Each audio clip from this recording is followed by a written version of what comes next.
like, if I'm going to make some parent friends who have kids and like, they'll want to schedule with me because they could maybe have sex with me. Like, and that'll make them like more motivated to like make it work. Literally, that was my thinking.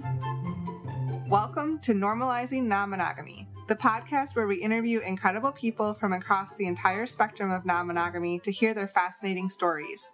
We strive to bring guests on the show who have a healthy approach to non-monogamy. However, it's important to remember that everyone does it a little bit differently, and the views and opinions expressed by our guests do not necessarily reflect our own. Additionally, we produce this show for entertainment purposes only. Please be aware that we aren't doctors or therapists. Consult a medical professional for anything regarding your health that you might learn about on the show. Enjoy! Welcome to episode 98. We're Finn and Emma. I keep waiting for you to interrupt me. Right? No, only 6 away from 100. Can't do math. That was a joke. Yeah, good joke. I know. Today, what do we have? We're live from sunny California. We are. We've been getting swole out here. Oh my god. I've been down at Muscle Beach in Venice. No, you haven't. You can't tell? You're just full of lies. Who are we talking to today?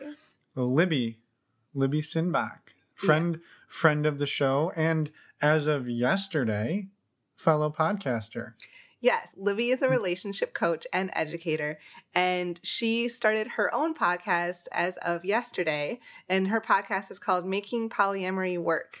But we met her back in June, long before she was a podcaster, at Atlanta Poly Weekend, and got to know her a little bit, and she's kick-ass. She's got tons of awesome stuff. She goes through her whole story today, all the stuff she's learned, maybe not all of it, but I'd say a lot of it. And if I was allowed to name the episodes, I would call this the Mama-sode.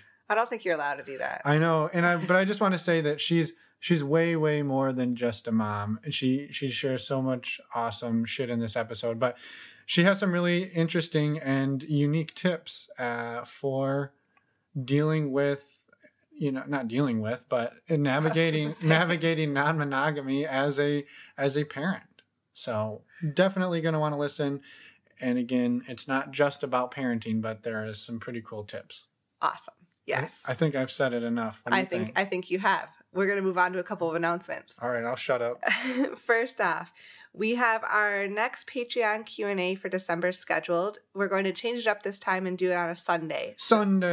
It'll be December 15th at 9 p.m. Eastern and 9 p.m. Pacific. You just crack yourself up, don't you? Yeah. So go check out our Patreon page for more information on the video Q&As. We're excited. We had a lot of people on the last one. It was almost 500,000. About 15, which was really exciting. And we hope to have even more on the next one. Yes. What else?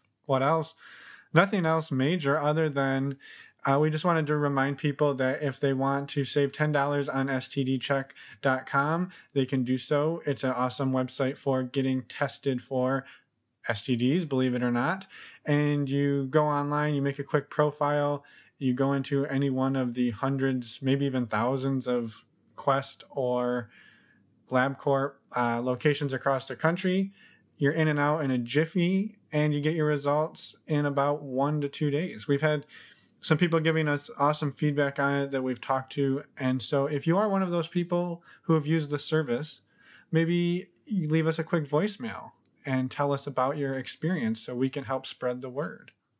Yes. How do they do that, Emma?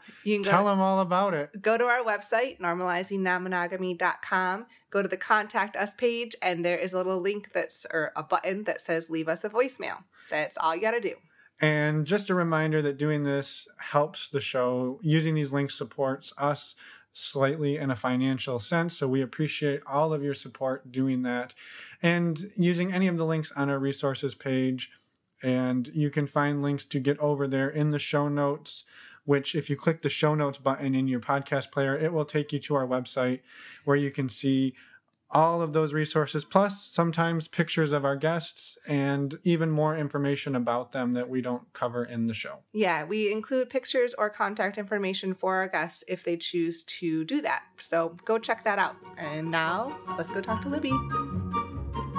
Yeah, welcome, Libby. We're so excited to talk to you this morning. And another Atlanta Poly weekend connection we have. So yeah, excited. You got a lot of folks from APW. A few. Not a lot, but a couple. I don't know if you met Norm or not when you were down there. Oh, yeah. I love Norm. He's wonderful. Yeah. Cool. He even plugged some of your work on his episode. So. Oh, my gosh. Have you aired it yet? Yep, we did. Yep. Oh, so. I've got to listen to that. That's cool. Okay. Wow, I'm flattered now. Well, hi. I'm really excited to be. This is my first podcast, you guys. So you have. You have, I don't know, what's the appropriate, I don't believe in virginity. So like, we're not going to use that terminology. I'll just say you're my first, you guys. Well, we're honored. Yeah, that's super exciting. And, we wanted to see if you could give the listeners, I guess, a little bit of background. Who is Libby and why are you here? Why are you here? Oh, yeah. Okay. So, well, who is Libby? God, that's a really hard question. Well, so right now at this point in my life, I just turned 40. I am non-monogamous. I've got 2 kids. I've got 3 partners. And I now, for a living, I'm a relationship coach, and I work with other folks who are not some flavor of non-monogamy usually, because usually they're looking for someone to help them. And it's hard to find mental health people or wellness people who like get non-monogamy. There's actually it's a limited supply. Mm-hmm. And I kind of come at it from a particular perspective, which I'm not going to go deeply into at this exact moment, but like I come into it with my own perspective, right? With my own life experience and what I kind of see in the polyamory landscape. And so that's like what's alive for me right now, I guess. But I mean, I guess if I was going to give you my identifiers, I think the biggest thing that kind of defines me right now is that I like to build community. I'm building a community for myself, and I'm a mom, and I really like building family too. Mm-hmm. So, I would say those are the big things that helping people with my coaching, building community, and building my family are the big things that are alive for me these days. Awesome. I don't know. Was that a good answer to your question? No, that's perfect. And I think one thing that we'll definitely want to come back to is how you're building that community. And maybe we can circle back to that in a little bit, because I think that's something that a lot of people in this space, especially when they first get into it, they're maybe alone or feeling alone. And they're like, so true. How do we build up around us? And so we'd love to get some tips and tricks on that from you. But maybe, do you mind telling us, how did you wind up getting into non-monogamy or at the start? Well, it's so funny because I don't think I ever really believed in monogamy. I mean, I guess I did when I was a young teenager, but there was just a certain point where, and I can't remember exactly how old I was, but there was a certain point where I encountered the concept of non-monogamy and the concept of polyamory. And I was just well, yeah, that makes sense. I have more than one friend, and they aren't mad about each other. They're perfectly supportive of each other. So if you just add sex, why does that magically make it have to be exclusive? I understand if you have pregnancy, then that could be an issue, but we have modern birth control. So what would be the issue there? Why, it didn't actually compute to me why it was inherently necessary to be monogamous when you add sex and romance into the mix. I understood that we were culturally programmed that way, but my parents got divorced when I was 10. And so I had already kind of long ago let go of the happily ever after sort of myth. I didn't believe in that. Mm-hmm. So, it just seemed very natural to me.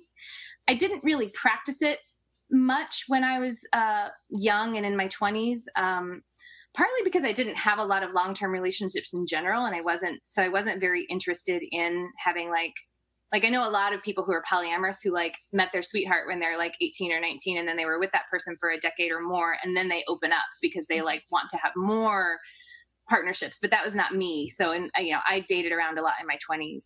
And one of the experiences I had was I was in college and I really didn't want to have a boyfriend. I didn't really want to have any kind of serious relationship.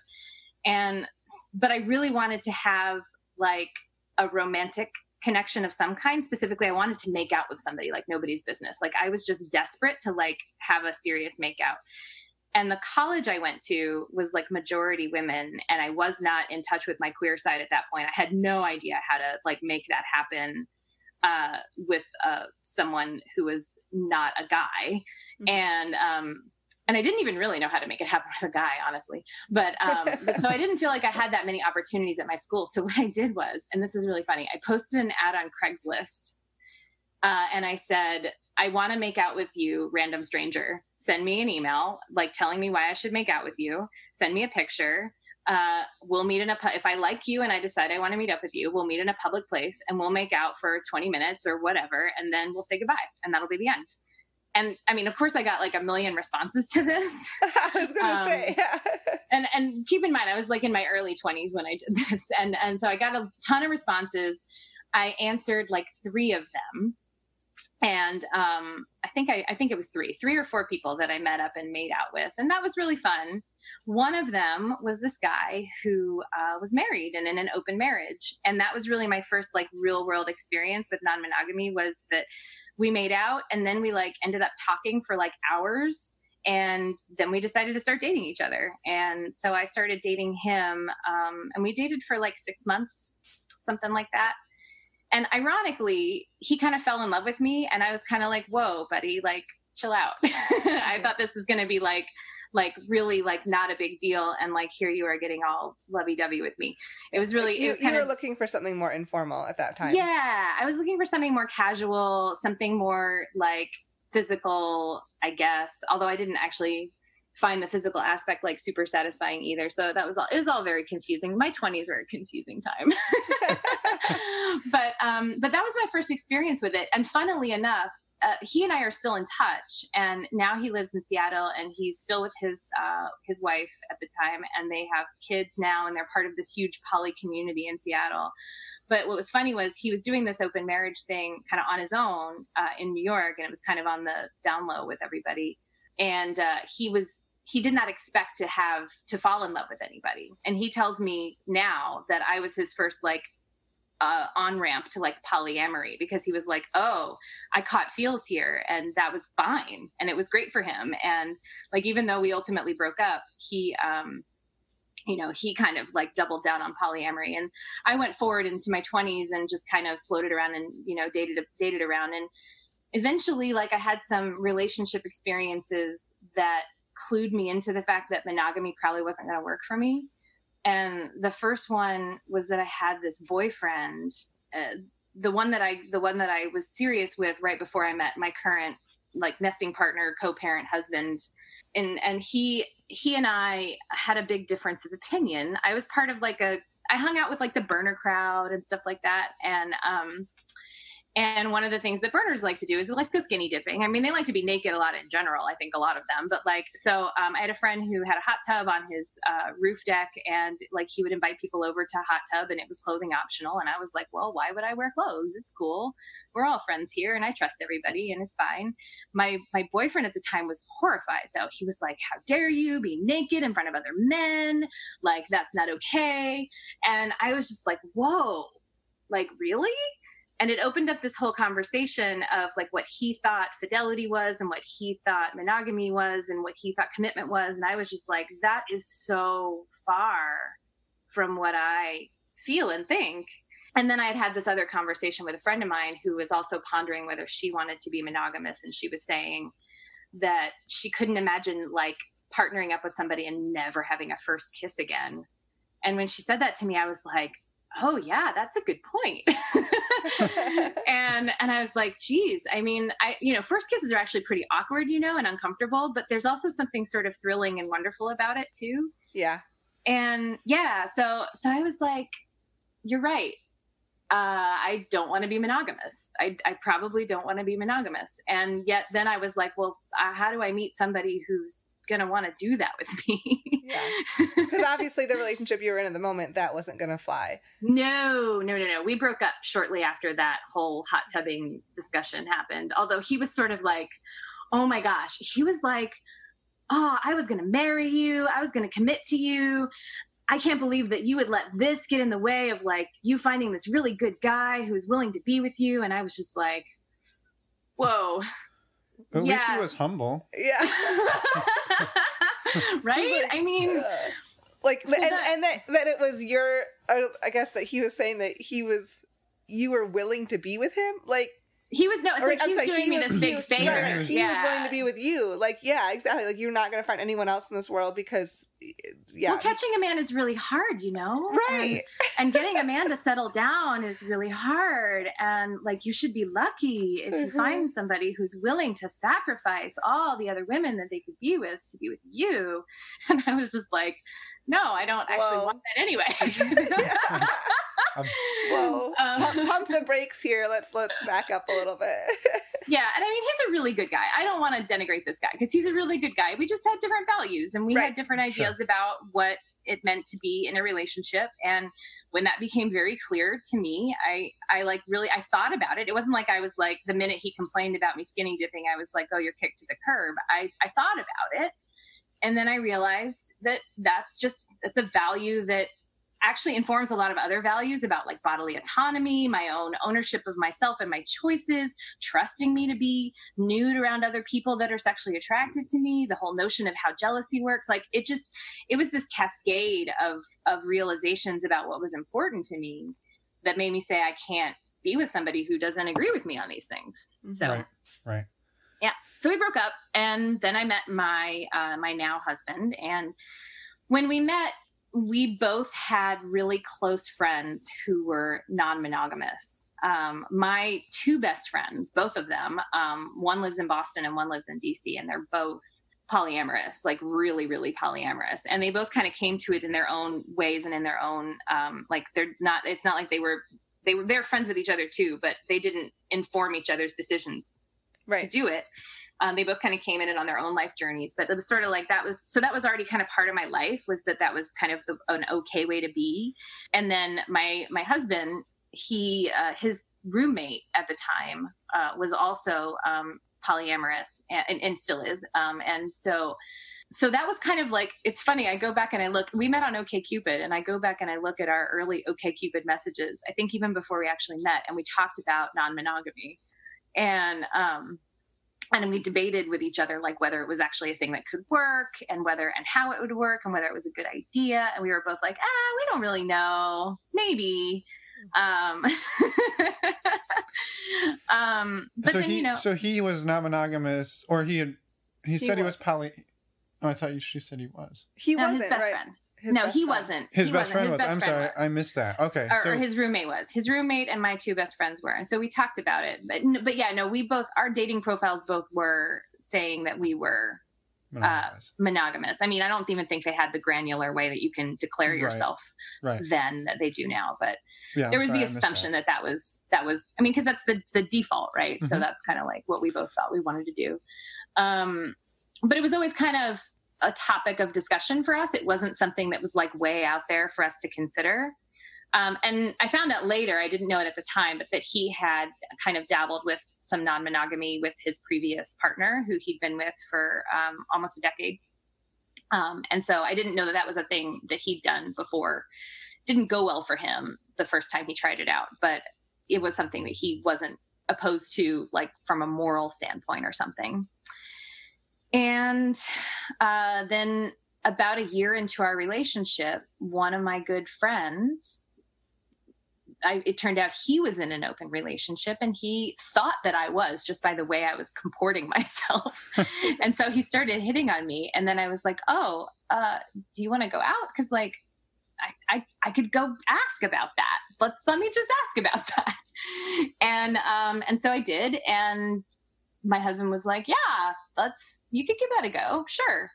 Let's see how it goes. Let's talk about it, and like talk about it as we go along, and keep in touch and communicate, along the way, and see how that feels. And I was like, cool. And so we did that. And this guy also really liked my husband, and they were friends. And like, you know, we were all really cool and chill with each other. And it was a really good starting point, I think, for us. Because we all really trusted each other, and it was very low stakes. And it wasn't this thing where like I was crazy in love with this guy and I wanted to, you know, run off with him, or that we'd been having an affair or anything like that. It was just like, I want to try this. I want to see how this feels. Yeah. And it was really fun. And, you know, it didn't go very far the first time. You know, this guy and I didn't date very long. He did end up coming to our wedding, because we weren't married at the time yet. But when we did get married, this guy and his partner ended up coming to our wedding, and we're, you know, stayed friends with us for a while. And so, you know, it was a good starting point. And after that, we just kind of remained open. Like that was sort of our policy with each other. When we got married, we did not write anything about monogamy or fidelity or anything like that in our vows. Yeah. We weren't open about it with very many people. There were some people who knew, but we didn't tell our parents or anything like that, because it didn't seem very relevant at the time. Because it wasn't at that point like a lifestyle choice. It was more of this is a thing that could happen, and we're open to it, and whatever happens, happens. And we don't really know if that means we're polyamorous. It doesn't mean we don't know what we are. We just know that we're not monogamous, and that we're not closed to whatever possibilities are out there for us. Basically. Yeah. So in that first experience, you said that you, when you were dating the other guy, did you experience any issues with jealousy, either one of you, or navigating that, or did it feel pretty normal and easy? That first one felt really normal and easy. It was really, it didn't go that deep. So, I think that might've been why it was really normal and easy. And I'll say a lot of my early poly experiences, non-monogamy experiences, were not very deep. They didn't go very deep. And so they weren't, I feel like they didn't upend very much or destabilize very much at first, because they just didn't go very deep. They were fun experiences. They were new connections. They were more like friendships that just had a potential for other elements. And we communicate really well with each other, my husband and I. And since it was always kind of a thing on the table that we always talked about, it was sort of, I felt like we were set up to communicate about it well from the beginning, I think. Mm-hmm. To be clear though, I want to be clear. There's more to the story where it does get difficult. We're talking. This is early stages. But the early stages were actually really easy. I remember, funnily, this is kind of a wild thing to say, but I'm going to share it with you because it's also kind of juicy. So one of my friends who is polyamorous, I went to her wedding, and she, of course, invited her other partners to the wedding. But it was her wedding with her nesting partner or whatever.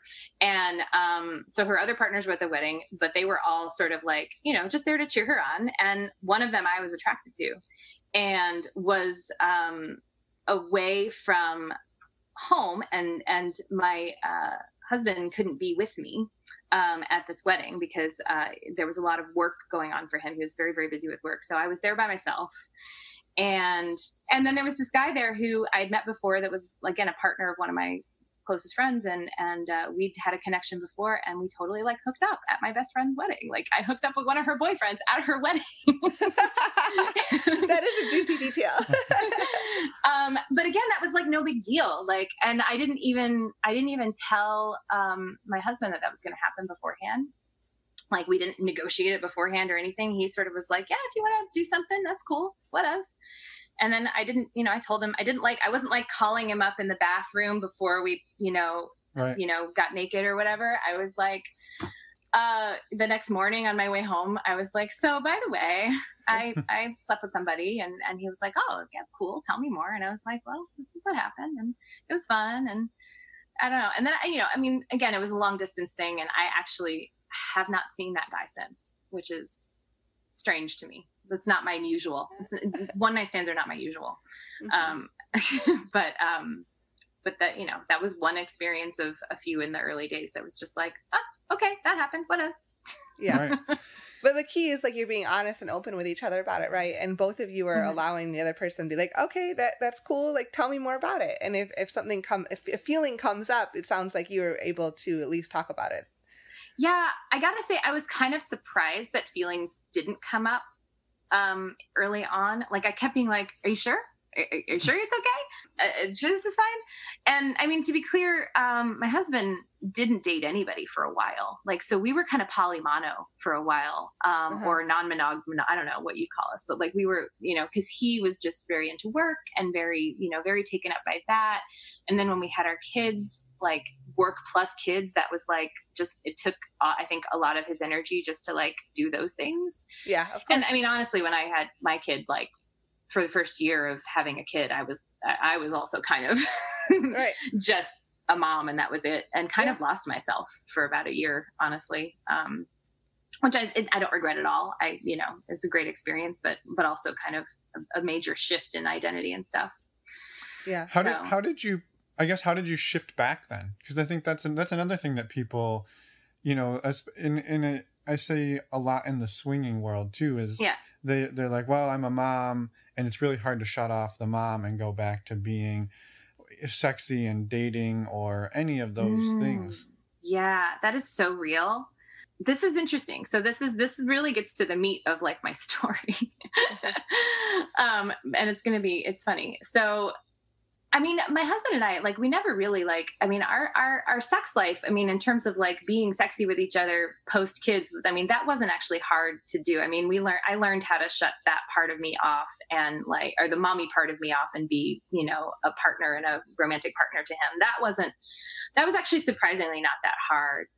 But I had kind of still like lost my identity in a sense. And I think I got very subsumed by being a mom. And what I found was that was very isolating. Mm-hmm. I was really isolated. And it's funny because I often tell this analogy that like when I was a new mom, one of the things that I really believe in and am passionate about, as I said before, is community. And so what I really kind of dreamed of was like having this village of other moms that I was friends with and that I knew, and that we'd all watch our kids together and we'd all have play dates with our babies. And maybe we'd all put them down to nap at someone's house and then sit and have coffee. And that was like my dream of what I really wanted. And I couldn't for the life of me make it happen. And I was trying really hard. And a couple of things kept getting in my way. The first thing that got in my way was scheduling, because babies' naps just wouldn't line up with each other. And even moms who are home with their kids, which I was home with both of my kids when they were born, from the time they were about between 18 months and 2 years old, I stayed home with them. And so I was trying really hard to like set things up with other stay-at-home moms, because I know that's isolating for them too. And we all seemed really hungry for connection. But then it was really hard to schedule for some reason, and really hard to like link up. And then it was really hard to like make the connection with the other mom. Like I got to a point with some of the new moms that I was making friends with and realized like we really didn't have anything in common apart from the fact that we were both parents and kind of going through the same thing. And then we were responding to it in very different ways. And sometimes I was like, oh, you're doing what? Oh, okay. And I mean, not in a judgment kind of way, but just in a kind of like, it seems like what I'm doing and what you're doing are so wildly different. And I don't know if we can really connect on this. It was you're almost like forcing the friendship, right? Yeah. And I mean, again, because I'm non-monogamous and because like, there's a lot of things that kind of just go with that attitude. Like there's a certain amount of autonomy. There's a certain amount of egalitarianism in my relationship. Like I remember going to this one mom meetup and talking about how my husband was like really great about putting my baby down for naps and putting him to bed. And I felt like we were really equal in that. Like I felt like if I had to go away for a week for some reason and he was just on his own as a parent, I felt like he could handle it and I wouldn't have to like leave him a long instruction list or anything like that. And there is sort of this trope of like the incompetent dad, right? Like that the mom is in charge of everything and handles everything and knows everything. And the dad is just sort of like the third kid sometimes almost. Mm-hmm. And I just didn't have that experience with my husband, but so many women did like talk about that and like talk about how they didn't feel like they could leave their kids, like their babies alone with their partner for any amount of time. And I just felt sad for them. And then I felt like I couldn't talk about my relationship because then it sounded like I was bragging. and so it just, again, I just sort of felt isolated. And I mean, yeah, woe is me. I have an amazing partner who, who I couldn't brag about. But you know, I did feel isolated. And so this is going to sound funny, but like ultimately somewhere in my brain, I was like, oh yeah, I can date. Like that's a thing I could do to meet people. Yeah. And so literally what I did is I went on OkCupid. I sorted for people who are hyper local to me. I live in Silver Spring, Maryland. And so I sorted for people who are also in Silver Spring, Maryland, who are also polyamorous, who are also married, who also had kids. Okay. So yeah, you were narrowing it down very far. Yeah. I was like, if I'm going to make some parent friends who have kids and like, they'll want to schedule with me because they could maybe have sex with me. Like, and that'll make them like more motivated to like make it work. Literally, that was my thinking. Well, and you were also trying to find people who are like-minded. Like by doing that, you were finding like-minded people. That was my thinking too, is that I would find people who kind of got some basic things that where I was coming from that other people would just be like, you do what? Mm-hmm. Right. So, so that's what I did. And it actually really worked. I was going to say, was it successful? Yes, it was successful. So the first couple of dates I went on dates with some guys. Cause again, I still at that time wasn't in touch with my queer side. I knew it was there, but I didn't know what to do with it. So it was just, I didn't do anything with it. So I reached out to some guys and went on some dates and didn't actually hit it off with the guys all that well for various reasons. We didn't connect romantically, sexually, but I ended up meeting their wives. And we like hit it off very quickly and became like besties for a little while. Like we became really close friends, and they were moms, and one of them actually had a kid the same age as my kid, and we spent a lot of time together. She was working part-time, so she was off like 3 days a week with her kid, and so we'd just get our kids together and hang out. And it was interesting because this group of people that I started making friends with, they gradually kind of grew into like a little chosen family village, whatever you want to call it. One of my friends decided, she was like, oh my God, there are more poly parents right around the corner from me. I must meet all of them. I'm going to find all of them, and we're going to all have barbecues together, and that's what's going to happen. And she was very on the ball about it, and I was very supportive. And so we just kind of collaborated on that and made it happen, where we got together and started making this little village of poly parents in like Silver Spring area. And it was very successful. We were doing the things that I like dreamed about. We were having play dates together with our kids, and then having dinner afterwards, and meeting up for all kinds of group family activities. And then everybody kind of started dating each other. And then I kind of didn't. I didn't date anybody in that group really, except briefly one of the people in that group we kind of dated, but it was ambiguous and confusing. And your husband was part of all of this too. Like he was involved in a lot of it when he could be. Yeah. Yeah, he was. And he actually like had a quasi romantic relationship with somebody as well in that group. He just really, for him, he was like this. He didn't seem to have the energy for doing as much socializing and as much dating type stuff as I was. I think he wasn't feeling the same kind of isolation I was feeling. I think because it sounds like he had a job, and you know he had that date just almost a distraction, but environment, right? He had that socialization at work. Yeah. Well, and he really loves his job, and he's really good at it, and I think it's a really fulfilling thing for him. Mm-hmm. So I think he's happy to put a lot of his energy into it. Right. Although that's actually changed a lot, and he's actually become a lot more engaged with the poly community, and a lot more engaged. And he's got a very serious partner now, and a lot has changed. But at that time, he was, he was coming with me to barbecues and hanging out at play dates and making friends with folks. I think he held himself a little bit apart just because of energy, Yeah. Well, and he, like, I think where Emma was going, like, he wasn't necessarily as starved for the community and the connection, right? Because he was getting that at work versus you were home with toddlers or babies all day, right? Mm-hmm. Exactly. And I love my kids very, very much. but when they're very, very small, it's not a stimulating conversation. It's, oh, you've got a poopy diaper again. Okay. Right. Exactly. It's, yeah. It makes a lot of sense. Mm-hmm. Yeah. So that's kind of how that started. And so really it's funny. I wasn't dating anybody ultimately. Like I was like, well, I'll date people and then maybe I'll make community. And then I dated some people and made community and still wasn't dating anybody. Like I actually, and during this time I actually got pregnant with my second kid. And so I was actually, it was really funny. I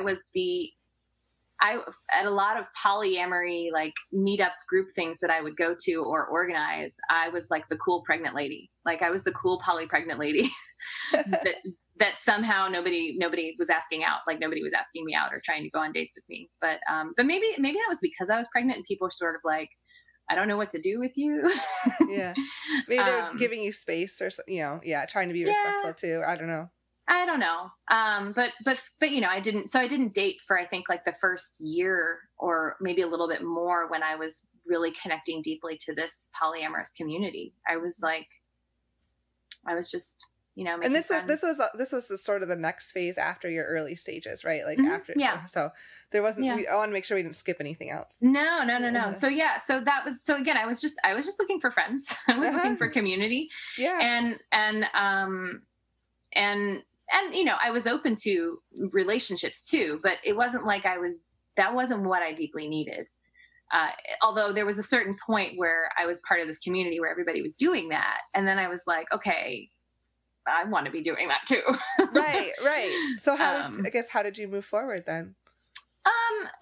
Eventually somebody expressed an interest in me and I was interested in them back and we went on some dates and started dating.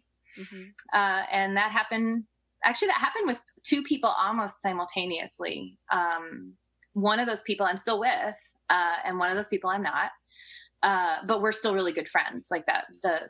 We're all on good terms, I would say. And the person that I started dating, that's my partner. They're the person that sort of like brought out my queer side in a beautiful way. They were really, we met at a party and they were really interested in me and they just wanted to hang out with me and we were hanging out and they were like, I know, they didn't know what was there, but they knew something was there. And I was like, well, this is cool.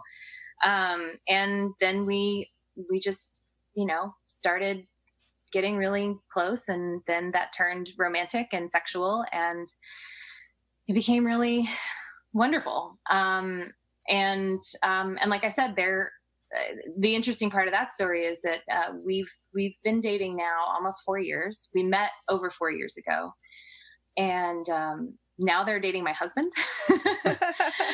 So, but they're like basically a part of the family at this point. They're really important to our lives, and I use they because they are non-binary. They use they them pronouns, and when I met them, they were actually not non-binary. They were going by she, her, and were identifying as a woman and then transitioned during our relationship. So, right. That's very cool. Super. It's exciting. Like that you've both kind of found the same person and it's all kind of come together. And those kind of things are complicated, right? How many people have you talked to who are in like a triad kind of thing? Enough to know that it's not an easy thing to juggle. Right. Yeah. And it's not a thing we sought out in any kind of way. We definitely didn't we were very, obviously for a while, my husband was monogamous, like was not dating anybody. So it was, he may have been like philosophically non-monogamous, but in practice was monogamous. So I guess maybe I shouldn't say he was monogamous because I think you're polyamorous if you believe in dating more than one person and that's who you are and what you want to be. Even if you're only dating one person, you're still polyamorous. The same way like you're bisexual even if you're only dating one gender. Yeah. I think that's true. But functionally, he was monogamous for a long time. Did that cause any issues? Like I guess you call it a little bit of an imbalance. Like, was there any issues around that? Because I could see how it could go both ways. Yeah. You mean with him being not dating and me dating? Mm-hmm. No, I don't think so. I think if there was any imbalance, the imbalance would have been, I'm doing this cool thing and I want you to do it so that we can talk more about it, so you understand more about what it's like. Right. I think that was the thing, is I kind of wanted him to be maybe on the same journey as me, but that wasn't, but I mean, that was only like sort of a minor want. It wasn't like something that I deeply desired. Because he really is his own person, and I love the person that he is. And part of what makes our relationship work well are the ways in which we're different and the ways in which we kind of complement each other. Mm-hmm. And so, I wanted him to want what he wanted, Mm-hmm. And when he eventually wanted to be with the partner that we're both with, I was like, that's amazing. That's wonderful. And it evolved very slowly. I mean, he's only been dating them for about 2 years. So that's 2 years when then they were, metamors basically. Mm-hmm. Right. Yeah. I guess. And you said though, that it can be a little complicated doing the triad thing. Can you maybe speak to that a little, whatever you're comfortable? Oh yeah. I mean, well, yeah, the reality is, no triangle with 3 autonomous different human beings is going to be like an equilateral triangle, Right. Yep. Right. Every relationship is going to have its own frequency, its own like ways of connecting, points of connection.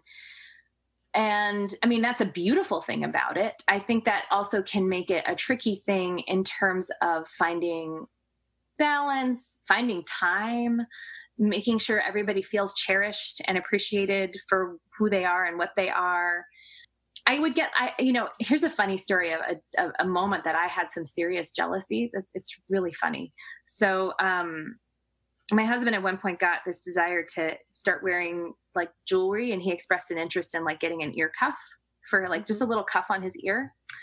And I went to a festival, and I saw one that this artisan had in their shop, and I saw it and I was like, I think that's a perfect first like ear cuff for him. That would be, I think he'd really like it. It looks like his style. And I bought it for him, and he loved it, and he wore it every day. And I just felt like, I'm not a very good gifts person, but I was like, I nailed it. I got a great gift, and he loves it, and he wears it all the time. And then that Christmas, his other partner got him an ear cuff for Christmas. And I was like, how dare you? It was so funny. I was so mad for a little while. I was really upset. I was like, I can't believe it. This was this special thing that I got him. You got him the same thing? Like, that's so mean. Well, he has two ears. I know. Well, and I have like 10 pairs of earrings, I mean, yeah, it was ridiculous too. It was ridiculous. And, but I had that feeling, and I experienced it, and I, didn't ignore it. I was like, yep, I'm definitely mad about that. And I'm definitely jealous. And it was also a really cool ear cuff, to be clear. And, it was different than mine, but it was cool. It wasn't cooler than mine, but it was cool in a different way. And I was like, oh man, if I'd seen that one, I might've bought that one. And, so it was, but I had my feelings about it. And then I talked to, talk to people about it. And I just said, this is a thing that happened to me. I just want to let you know, I'm working through it. It's going to be fine. And, and it was, but I mean, I'm sure that's happened to a lot of people, right? Like you have maybe this special thing between the two of you, or it feels special between the two of you, but you didn't say, never do this with anybody else. And maybe you wouldn't even say that, but then they do it with someone else, and you're like, oh, Yeah.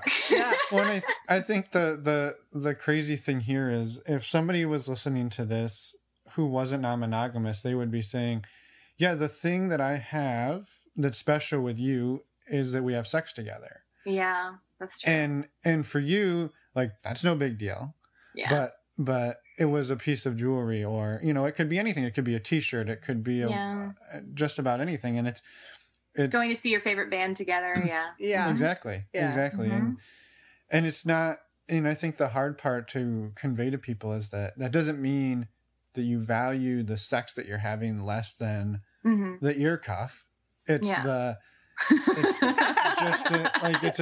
It's just a different, I don't know how you describe it. No, I mean, it's different. That's all. I mean, I think you have to, it's normal to have jealousy feelings over anything, I think is the key there. Yeah. Including sex. Even if you're polyamorous, even if you're non-monogamous, you can still have jealousy feelings over sex. 100%. Especially like specific acts that you do together that maybe feel special, or an act that you're willing to do with one partner, but not the other partner. Yeah. So many things like that can come up, and absolutely have for me, for sure. So, I mean, I think that's a really like compassionate and beautiful point though, in terms of like understanding how like monogamous people can feel about something that feels very special and sacred to them with this one other person. And that really, I mean, I have no judgment about people who choose to be monogamous, right? Like I think that, you know, it didn't make sense to me, but I see why it makes sense to lots of people. All right. Exactly. I mean, that's what we always tell people too, is that, you know, this podcast is never to try to convince you that you must be non-monogamous. You just, I think it's that it is an option. That's the key, right? And you have the choice. Yeah. And I don't think anybody should be shamed for wanting the things that they want. And I mean, there's also a very big difference between wanting something and acting on it sometimes too. Like you can want something, and I think like you don't need to shame anybody for it, but then maybe that's not the choice you want to make, or maybe it is the choice you want to make, you know, and you have to weigh sort of the pros and cons of whatever you're doing. Right. Like I think there are people who might want to be non-monogamous, but choose not to be. There might be people who want to be, monogamous, but choose not to be for their partner or whatever, you know, and there's a lot of people who do that I think honestly, there are a lot of people who probably could go either way, you know, who could be, I could be happy polyamorous, or I could be happy, you know, monogamous, and that would be fine to me. Right. And interestingly for me, I think I actually kind of fit into that category by the like sex definition of it, you know, like in terms of like, if I needed, like, I don't specifically need to have a lot of sexual partners or a lot of romantic relationships. What I do need is a lot of emotional intimacy with a lot of people. And I think, and I also need a lot of autonomy in my relationships and ownership of myself, and things that I think kind of people who are monogamous don't necessarily unpack when they are kind of following the default cultural scripts. And even people who are exploring polyamory for the first time, if they haven't unpacked those things, you know, you can run into a lot of stuff, like a lot of just like unspoken expectations, or how, you know, relationships work that can kind of come into things, and that can definitely gum up the works of trying to be polyamorous. But like, so for me, it's like more the, I don't know, ethos of how a lot of people operate in their relationships when they're non-monogamous that is really important to me, more than the specific partnerships and what they look like. Yeah. Right. For sure. No, I think that makes a lot of sense. So I have a potentially difficult question to answer. Okay. So you've talked about like, you want a lot of autonomy in your relationships, and you give that same autonomy back to your partners. How do you give somebody autonomy without making them feel like you don't care about them, right? So I think it can sometimes be seen as like you're taking the step back and saying, do what you want to do. And I think, you know, in a lot of like, not necessarily cultures, but like a lot of people could see that as like, well, they don't care enough to want that extra piece. And I guess balancing that, and how do you maybe, what are ways that you show that you care without being like a helicopter partner? Yeah. I mean, that's really interesting. It's interesting that you say helicopter partner, because I think like you could say the same thing about parenting, right? Like, how do you show that you care without hovering over your kid and not making sure that they fall down and like picking them back up right away, or covering them in bubble wrap, or trying to control their every move?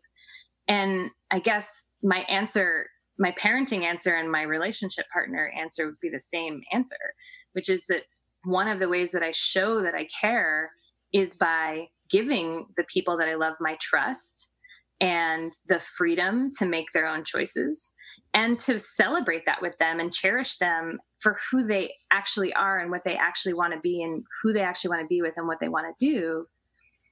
And I mean, it's the same thing with my kids. I don't think I'm doing my kids a service if I try to control them and try to invade every part of their life. They're human beings just like I am, even though they're right now they're like just about 4 and 6 years old. They're human beings with their own ideas and their own desires. And if I I obviously tell them what to do a lot as their parent, but like that's mostly for like safeties and limits and boundaries. But in terms of like who they want to be, what they like, what they want to do, how they want to play, whether they want to make a risky mistake, as long as I don't think it's going to kill them, right. I will usually like give them a lot of space. Like an example would be I'm on the playground with my kid and he wants to climb on the outside of a tube slide, which looks very scary to me. It's like he's climbing on the outside of this big slide and it looks like he could really fall down and hurt himself. And I'm going to let him do that because I trust him to know his own body, to take reasonable risks. And if he falls down and hurts himself, I'll be there and I'll support him and I'll help him and I'll take care of him and, you know, rush him to the emergency room if that's what's needed. But like, so far he hasn't fallen down and he's fine. And I think if you don't trust your partners to be who they are and make their own choices and make their own mistakes, then you're not really treating them as full people, you know? Mm-hmm. And so I feel like that's how I show my love, is by saying, I cherish you as your full person. And I mean, obviously I also show up for my people, you know, when they need me, I'm there. When I'm very affectionate. You know, we have all kinds of rituals of connection that I think are really important. Like with different partners, it shows up in different ways, but like just different ways that we remind each other every day that we care about each other and that we love each other. One of my partners and I, we make playlists and share songs that make us think about each other. You know, we just share little Spotify links and stuff like that. Another one, it's like memes and, you know, tweets, like, that, you know, sharing a tweet that we want to share. I mean, like all different kinds of things like that, that just like remind each other that we care and that we matter. And then there are the big things too. Like, you know, when there's a crisis, we show up for each other. When there's, when things are hard, we hold each other, you know, and when we fuck up with each other, we work on it and we work it out. I mean, I think autonomy doesn't mean you're on your own. It just means you get to choose what's best for you. I'm still going to weigh in on how it's going to impact me, because it will. And I'm going to hope that you're going to care about that, you know, but ultimately I'm not going to control you and tell you what to do, you know? Right. Perfect. No, I think that's a very good answer. Yeah, I was going to say very well. Very good answer. So I mean, I've put a lot of thought into this. I mean, you know, for sure. Both as a parent, as a partner, because I mean, there are times when if I'm giving space, some people do interpret that as me not caring or me being negligent in some kind of way. And I don't see it that way. And I mean, you know, ultimately I have to seek out people in my life who also don't see it that way. Right. Who appreciate the freedom as a form of love. Like the freedom and the trust as a way of showing love. Well, it all comes down to communication, right? Because that's really the bottom line. Because if someone's feeling neglected or whatever, they need to communicate that to you so you can understand that, and then you can talk about, well, I'm trying to, you know, give you space because I think that's a good thing, and it's all talk about all of that. Yeah, and I mean, I want to be clear. I'm not perfect at any of this. Like, we're not implying that either, because I don't think anyone is. Yeah, I mean, I definitely screw up, and there have definitely been times in my past when I've wanted to control things more, you know, and I think that's like when you say being a helicopter partner or whatever, what I see there is like the desire to control, like to control things, and I think trying to control people always backfires on you, because people don't like being controlled. Especially I think probably Americans, you know, because we're like, you know, we don't like authority, and, you know, we're very individualistic people, for better or for worse. And, so I just don't think control works out very well. And there have also been times when I've given too much space and too much distance and have done what you said and not communicated it as well as I should have or would have, and not said, like, this is why I'm giving you space right now. This is why I need space right now. Because sometimes that happens too, right? Like sometimes you have to take responsible distance from somebody because you can't be in it with them in the way that you want to, even maybe, you know, like sometimes, and I mean, again, this even applies to parenting. Like there are times when my kid is throwing a shit fit, and it's not like I abandon them, but I have to say, I cannot be with you while you scream at me. Like you need to, you know, this is too loud. It hurts my ears. It hurts my head. You have a right to be mad and scream if that's what you need to do, but I can't be here for it. And so I need to go take a step out of the room and take a breather. Now, obviously I'm not going to do that with a 1-year-old who's, you know, going to cause harm to themselves and like maybe fall down the stairs. Or, I mean, there's some, I don't know. Like I obviously wouldn't do that with them, but like with my 6-year-old, you know, I'll say, and again, it's not a punishment. I'll say, you need to, if you're really upset and you can't be calm and you can't have your body be calm around me, I can't interact with you. You need to go up to your room and take a break and feel your feelings there where you can't hurt other people, you know? And I actually think a really important piece of relationships is learning how to take responsible distance when things are hard and you can't fix it. Because sometimes you just can't. Sometimes one of you is having a really rough time and the other one can't do the loving, hold spacey thing that they need to do in that moment. They're too reactive to it. And the best thing for you to do to preserve your relationship is to take space. But take it responsibly with, as you said, communication. Right.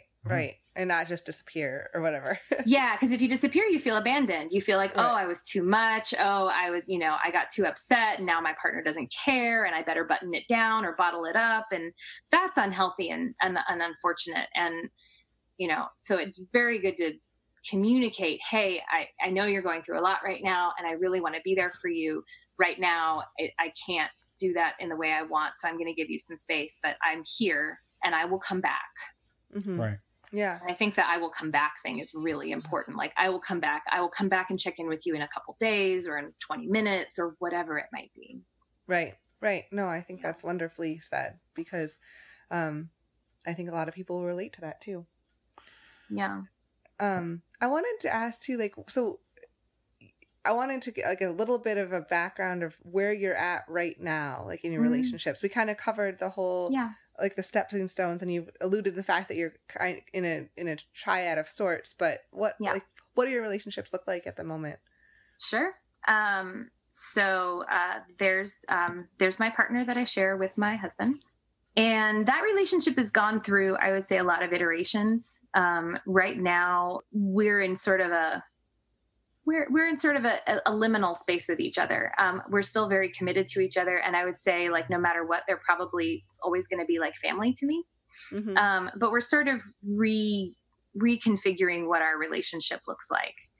And I think that that's an important, like, thing that all relationships go through. I think, you know, I've gone through that in my nesting partnership too. So, I mean, I've been with my husband now for 10 years and we live together. We're very close. We co-parent together. And, you know, one thing that we're sort of struggling with at this moment, I think, is that we both have, so I have another partner that I've been with for about 2 years. And we're very close. And we see each other every week, probably more than once a week. He's got 4 kids and he's married. And his kids and my kids hang out together. They know each other really well. And we're not like the Brady Bunch blended family thing right now. Like, we have separate households and a lot of that stuff is separate. But we spend a lot of time together too. And I think one thing that we're sort of bumping up against right now is sort of, what are we doing with all of this? Like, we feel like family to each other. And I mean, that comes back to what I said before, like, one of the important things to me is family. And when you think about what a marriage is, like a traditional marriage, a lot of people see that as a romantic institution. And I see it as a familial institution. Like, you're legally becoming family to each other. You're legally, now their parents are your parents-in-law and your parents are their parents-in-law. You know, all of you, you know, you call each other's siblings, like, you know, you're part of a family now. You've joined a family and you are a family. And even if you don't have kids, you're a family, I would say. And, you know, you legally share the same rights to property and things like that, unless you specifically opt out of it, which I think is, I won't get into that, but like, it's its own thing. But so, you know, now we're at the point with our partners where they feel like family to us. And there's not really a way to have that acknowledged in a way that we might like in like by broader society, you know? Right. And we're trying to figure out like what makes sense and what that looks like. And I mean, you know, everything's always in flux, you know, like, I mean, relationships end up being these, as we, I think all feel very committed to each other, it feels kind of fluid at the same time too. Because I don't know, really, it's a relationship system at this point. It's its own little ecosystem. And when something happens over here, that affects the whole system. And, so I don't know if that answers your question, but so this partner that I have that I've been with for 2 years, 2.5 years, I guess at this point, he and I, he's sort of, I hate using the word like game changer. 'Cause like, I really have an issue. I read that book and I hate that book. And I won't go deeply into, my issues with the author of that book, but that's well documented on the internet if anybody's interested in reading about that. But you know, it's funny because I read that book initially because I was in this relationship, newly in this relationship with my now partner of 2.5 years. And that was the relationship that I had that was not easy.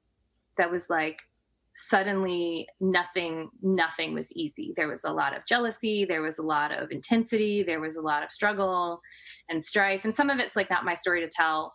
But the part that's mine to tell is that like, you know, so I didn't even think it was possible for me to fall like head over heels in the way that I did with this partner. Like most of my serious relationships as an adult were like these kind of slow burn kind of things, you know? And the ones that were like head over heels were like unrequited. So I'd like fall crazy in love with somebody and then be like, ew, gross. But this guy, you know, we just fell head over heels in love with each other. And like, there's parts of me that like want to unpack and like diagnose and dissect like why that happened and like give it some kind of like explanation of, you know, it was these circumstances. It was, you know, not that it was some kind of like magical thing, but that it was like, there were situational circumstances that caused that particular amount of intensity. He was new to poly. He and his wife, when they first started out, like were figuring it all out as they kind of went along. And so it was very unstable and insecure for me for a while. And so I think maybe like the insecurity piece of it might have like ramped up the intensity, you know, but I don't know. Who knows? All I know is I fell crazy in love and like, it was amazing. Like, and everything about it was amazing. And that was really hard, I think for everybody. I think that was hard for me. It was hard for my husband. It was hard for my other partner. It was hard for my partner, the partner I fell in love with, his wife. I think it was hard for everybody who was in that, again, in that ecosystem where it was all of a sudden there was this sort of like relationship that my husband didn't put it this way, but he sort of put it this way. It's like when we were together, it would kind of take up all the oxygen in the room, you know, like we would just be like staring all googly eyed at each other anytime we were around each other, even if like there were lots of other people around. Yeah. And you know, and so that, and that's the thing that it's a story that I really want to tell in more depth than I probably have time to in this podcast. And I've been wanting to write about it. I've been wanting to, I don't know, like write about it in a blog post or a series of blog posts, because what happened was when that happened to me, I went looking everywhere for a story that looked like that was like, you know, I was in this, you know, primary-ish, like, I mean, we weren't structuring our relationship in a hierarchical way, and we don't, but like prescriptively, we were hierarchical in the sense that I lived with this person who I co-parented with and shared a house with and shared property with and slept in a bed with most nights. And so, and then I met this person who like rocked me to my core in a way that you're only supposed to do with the person that you married and pledged to spend your life with. Right. And so then I felt this thing for someone else, like this really radically like, oh my God, I want to be with you every second of every day feeling with someone else. And it's not that my other partner that my husband's dating, it's not that I didn't love them, but I didn't feel that kind of thing for them. And it was more what I was comfortable with, which was this slow burn and this deep commitment and this deep cherishing love and this, it was deep and rich, but it wasn't wild and intense and on fire, Yeah. Yeah. And I was looking everywhere for someone to tell me what to do. I was like, what do I do when this happens? And nobody would tell me what to do. And some people were like, well, just enjoy the ride. And I was like, no, you don't understand. This ride is fucking scary and it's hurting people I love and I don't know what to do. Yeah. Right. At any point, did you consider trying to break it off because you were hurting people that you loved? Yeah, I did break up with him for about 6 weeks. And it wasn't because of our relationship hurting other people. It was because, it felt so out of control to me. And also because it was out of control on my end, it was very out of control on the end of him and his wife's situation. And it was creating a lot of instability for them that then I was kind of along for the ride with. And so the instability in me and the instability in them just was making me sick. I was actually literally not sleeping. I wasn't eating well. I was sick. And I was like, I can't keep doing this. I have other commitments that I have to show up for, and I can't, I have to have some stability here, and I can't find any way that I can have it. So we have to end this. And so I did. And we broke up, and I did a really good job breaking up with him, I want to say. Proud of that one. Well, the funny story around that is that a year prior, I had noticed that people were really bad at breaking up. And so I decided to gather a lot of material on how to break up well. And I made a breakup workshop, which I still teach. And so I was like, well, this is very convenient. I want to break up with somebody. And now I have all this really great material on how to do it. And he still says to me to this day that I did a really good job breaking up with him. But obviously it wasn't good enough because we did get back together. But what we did was we were very strategic about how we got back together. And when we got back together, we did a lot of talking about what our relationship would look like before we actually agreed to be back together. And we wrote some agreements, and we set some very clear and strong boundaries with each other. Because I was like, I can't do this if I don't have some stability and some safety. And you can't do this if I don't know where I'm supposed to be and where I'm not supposed to be, so we got a lot worked out, and it made our relationship possible was creating, we have written agreements that we made that they've evolved a lot since then, but in order to get back together, we have a lengthy Google document that we made together to figure it out. Right. But I just couldn't, ultimately, we just couldn't not be together was what it was. We could not be together. Yeah. Right. It was breaking both of our hearts too much to not be together. Yeah. So, and here we are still together. Right. Wow. That actually got to me to think about that. Well, and it sounds like you said it's evolved. It sounds like you found a pretty good place to be. You're still searching and figuring it out currently, but it sounds like you've worked past a lot of that hard stuff, especially in the beginning. Yeah, no, we're in a very stable relationship now, I would say. And it's a really beautiful relationship that I love a lot, and that I think nourishes both of us and nourishes the people around us. It's still, I'll be honest. And I'm saying this because I really want to not be hiding this it was really hard on my marriage. It was really hard on my marriage. And, I hope my in-laws never listen to this. But it caused a lot of jealousy. It caused a lot of pain.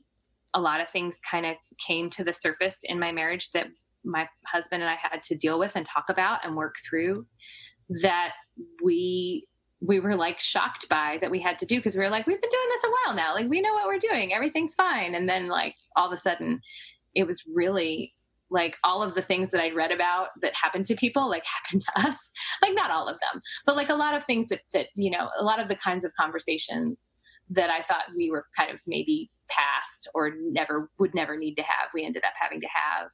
And I don't think it ever took us to the brink or anything like that, but it definitely required us to really look our marriage very like directly in the face and see what we were doing and see the stories we were telling ourselves and asking if they were really true. And I would also say, though, that it was the best thing that could have happened.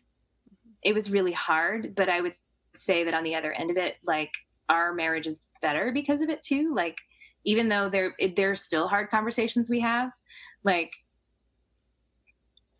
because we had to have that reckoning with what we were really doing together and we had to work through hard things, we have a lot more clarity than, I mean, when we thought we were doing well before, like, but we have a lot more clarity on what we're doing now together than I could have imagined. And it caused us both to change a lot. Like, my husband changed a lot. He's a lot more open and connected. Our marriage is a lot more open and connected than it was. And we were able to talk about things that we weren't talking about, that I think maybe I'd kind of given up on talking about, that then suddenly became like things that I realized and he realized we needed to like bring back up to the surface and reckon with. Mm-hmm. Yeah. So, and I mean, I think that honestly, and this is where this is where kind of my work comes into play. I think one of the reasons why I'm passionate about my work as a coach is I've been through that and I've seen so many people go through this. Right. And a lot of relationships don't survive going through that, right. I think. Yeah. And I think the difference there's two things that I think make the difference between going through it and surviving and going through it and not surviving. And sometimes a relationship isn't meant to survive. Sometimes a relationship has run its course and it's time for it to end. Sometimes it hasn't. But sometimes the difference is one of two things. Either it's run its course and you've just uncovered all the reasons why you should have been broken up 10 years ago, or you didn't get the support and help you needed to work through it and really get the tools that you just haven't had and have been coasting along without, but now you really need to like work through this in a compassionate way. Right. Well, because the situation that you described is really like anybody, a lot of people starting out in non-monogamy is kind of their worst nightmare, right? Like, that's what people are scared of, is something like that. One of you falling for somebody else crazily and then having to work through all of that stuff in your marriage and face all of that stuff. Yep. And, so it's tough. It's tough. But I really appreciate you opening up and talking about it, because I think that you're demonstrating that, yes, this happened. This may be your worst fear, but hey, we worked through it and we're better off because of it. And I'm in a better situation now than I was. And it's hard to see that in the moment going through those things, but. Oh no. Yeah. It's interesting that you say that's your worst fear, because I do think it is a lot of people's, like you said, it's a lot of people's worst fear. Well, I think their worst fear is that they'll just be abandoned, right? Right.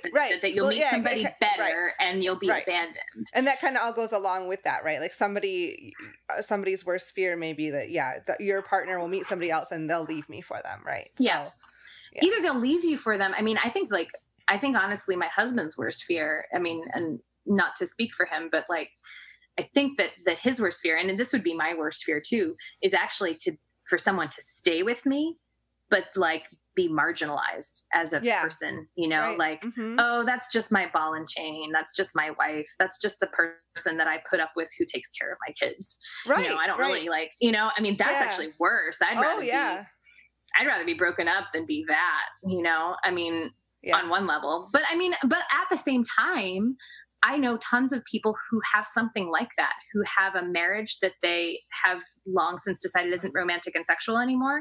And they work out being like beautiful platonic co-parents together. Yep. And they're really good friends and they still travel together and have like wonderful, beautiful experiences together. It's just not romantic and sexual anymore. And they have that in outside relationships. And I think that's beautiful. Mm-hmm. I don't think that your marital and co-parenting relationships have to be this like all in one package. I think it doesn't have to be that way. And it doesn't have to be this great heartbreak if it isn't.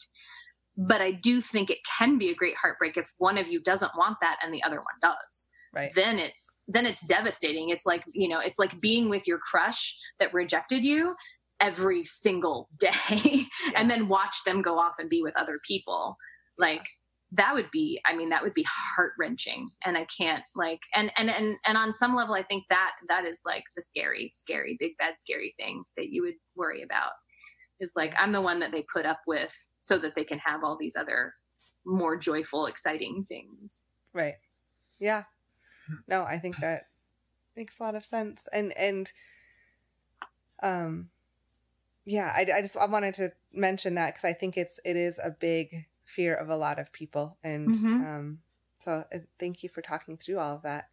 Yeah. Yeah. I think you have to reckon with that could happen. Right. Is the reality. Right. And exactly. Like, you have to reckon with that could happen. And you should maybe even consider having conversations about what you would do if that would happen instead of just hoping that it doesn't. Right. Yep. Right. So yeah. For sure. Yeah. One thing maybe working towards getting close to the end here was a question that is something that we've heard come up in past, and this is not ever to imply that you're like a frail, helpless woman who can't take care of herself. But we have had people reach out to us say like, I want to do this type of stuff, but I don't feel safe going out and meeting men or meeting other people on my own. And like you went to like, I think when you said your Craigslist story, I'm sure there was people who were like Craigslist killer, like that was like exactly what they thought. And, but you navigated that multiple times safely. And I guess like, how do you navigate this to keep yourself safe, both just physically safe and sexually healthy and all of the things that are wrapped up in that bubble? Cause I think that's something that's important not to gloss over, especially, you know, as someone who's navigating this sometimes as a single woman. Yeah, that's a really good question. I'm really glad you asked that. My first answer when you said that was like, I'm just really bold and stupid. Maybe, I don't know. Like, I don't like, I just assume I'm going to be fine. But no, that's not really the answer. Cause that's not true. I would say there are a couple of things that I would recommend. First of all, Lindsay Doe, who does this, YouTube series. Oh, what is it called now? It's a sex YouTube series, and it's a really good one. And I can't think of what it's called now. Why can't I think of it? But anyway, Lindsay Doe, she does a YouTube series, and she did a really, really good video on how to have a casual hookup with somebody like from the internet and be safe about it. And she went through this whole like step-by-step process of like how to do it and what to do. And I mean, like there are simple, basic things. Like if I was going to go on a date, I would make sure that somebody knew where I was, you know, and it wouldn't be like and I would make sure that I checked in and that if I didn't check in, that there would be an assumption that like maybe something's wrong and someone should check on me. In terms of like going to something like a play party and navigating that, I think it's good to go with a buddy. I think it's especially if you're, and whether you're a guy or a girl, honestly, I think it's good to go with a buddy. Go with someone you can check in with, and because I mean, men get sexually assaulted too. Men get put in sexually uncomfortable situations. So I think it's really good to have someone go with you, and you know, it doesn't have to be a poly person. It could be a person who is just cool with it all and who's okay with like just being your buddy. Right. I would say also the biggest piece of advice that I have for anybody who's worried about safety is like really listen to your body. Like really listen to your body, because your body is really smart and your body is taking in information all the time subconsciously about whether you're safe or not. And if you feel some kind of dread, some kind of like clenching feeling when you're with somebody that's making, even if they're saying all the right things and doing all the right things, if there's some little something like hairs on the back of your neck that's telling you this doesn't feel right, then say no and step back. That'll usually give you a lot of information. If you do that, if you step back and create some space, if they don't respond well. I mean, I remember one time there was this person that I was making out with, and this was back in my 20s before I was like poly, and this was a very normal like normie kind of dude, but like we were making out, and I was just like, I don't want to continue. This doesn't feel right to me. And he reacted so strongly, and so like he just shut down and punished me and like made me feel bad for stopping things and saying no. And I was like, oh, all right. I have a lot more clarity about this situation. Yeah. Right. I'm very glad I said no. I'm very glad. I'm like, you're making me more glad that I said no. Well, actually in my 20s, I felt terrible about it. And I felt like I shouldn't have said it. And I felt like shamed and all the stuff. But like the 40-year-old me would have been like, oh, wow, you're off my list. Like, I'm done with you. And I would say, you know, to people who, when you back off, when you set limits, when you set boundaries, if people respond badly to that, that's a huge red flag. And that's a good way you can kind of test things with people, is creating some kind of boundary and then seeing how they respond to it. Like, I remember later on when I was older, I was like making out with somebody, and I said, so for this time together, this session together, I don't want anything. I don't want my underwear to come off. Like, that's a hard rule for me. And the guy like seemed to do everything he could possibly do to try to get me to get my underwear off. And I didn't, and he didn't violate my consent. He was just trying to get me to drop my boundary. And I was like, oh, wow, no, that's not sexy. Like, right. What would have been really sexy would be for you to be like, you know, that's really cool that you have this boundary, you know? Yeah. And so I would say like setting a boundary can be a really good test for whether somebody is a safe person who's going to respect you. Because if they're going to respect a basic boundary, like, I don't know, like, you know, like, I don't want to take my underwear off. Then when you're getting into like harder stuff or kinkier stuff or those kinds of things, you know, or if then you know, if they're going to respect those boundaries too, or if they're going to push you and try to, you know, so those are probably my best tips for being safe. Yeah. And even if it's not a real boundary, right? Like, even if you were totally fine doing that, like, set it just to see what is a test, right? Like you said, it's sort of a litmus test of can they respect boundaries? Right. And I mean, obviously with a one night stand, it's a little bit trickier if there's something in particular you really want to get out of that encounter. But even then, it can still be a useful test to say, for the next 5 minutes, I don't want to do this thing. Or, you know, and another thing that somebody has told me before in terms of keeping other people safe is asking a new potential partner or someone you want to interact with and say, how do you like to say no? Mm-hmm. Like, how do you like to communicate that to me? Do you communicate it non-verbally? Do you have a hard time with it? Are you very comfortable saying no? Do you get physically withdrawn? You know, like checking in on that kind of stuff and seeing like how somebody will communicate that to you.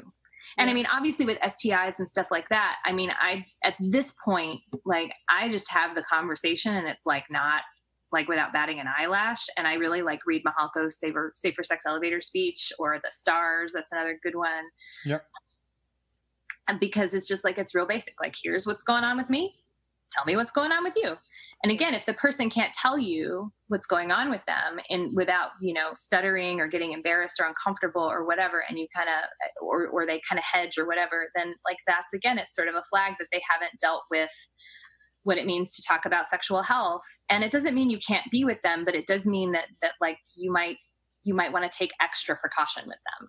Yep. You might want to be extra careful, and you might want to educate them. You know, they might be someone you need to educate with before you take any risky activities with them. Yeah, right. It's not that they're doing it maliciously. They just may not know. Right. Exactly. They may never have been exposed to that. And so but it's all part of having that conversation.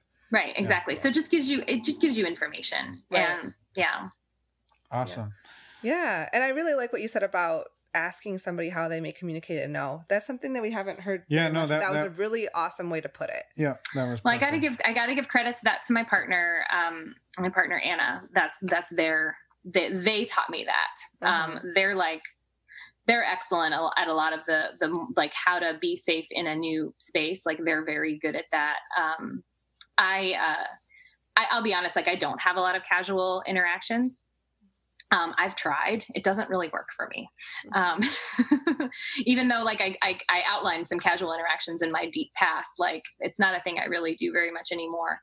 Although I never say never, right? Like, right, it's not you never know. That's like off the table for me. But I'm kind of like, there's a lot about my sexuality that's kind of weird. So, Well, and Craigslist is gone now. Yeah, isn't that tragic?